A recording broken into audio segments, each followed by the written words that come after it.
16 ടെസ്റ്റുകൾ തുടർച്ചയായി ജയിച്ചു സ്റ്റീവോയുടെ മൈറ്റി ഓസ്ട്രേലിയ ലോക ക്രിക്കറ്റിൽ എതിരാളികളില്ലാതെ മുന്നേറുകയായിരുന്നു. കൊൽക്കത്തയിൽ ഫ്ലൈറ്റിറങ്ങിയ ഗാംഗുലിയും സംഘവും അത്ഭുതം കാണിക്കുമെന്ന് ഒരു ക്രിക്കറ്റ് നിരീക്ഷകരും പ്രതീക്ഷിച്ചില്ല. 69ാമത്തെ ഓവറിൽ ഹർഭജന്റെ പന്തിൽ മാക്ഗ്രാത്ത് വിക്കറ്റിന് മുൻപിൽ കുടുങ്ങുമ്പോൾ ക്രിക്കറ്റ് ലോകത്തെ സാക്ഷിയാക്കി ഇന്ത്യ മൈറ്റി ഓസ്ട്രേലിയയെ വീഴ്ത്തിയിരിക്കുന്നു. എതിരാളികളില്ല എന്ന് അഹങ്കരിച്ച ഓസ്ട്രേലിയക്ക് നേരിടേണ്ടി വന്ന അപ്രതീക്ഷിത തിരിച്ചടിയായിരുന്നു ഈ വിജയം.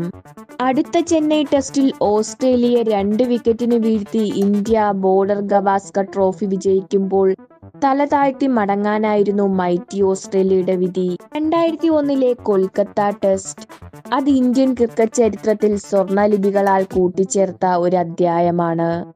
തോൽക്കാൻ മനസ്സില്ലാത്ത ദാദയുടെയും പിള്ളേരുടെയും പോരാട്ട വീര്യത്തിന്റെ അടയാളമാണ്.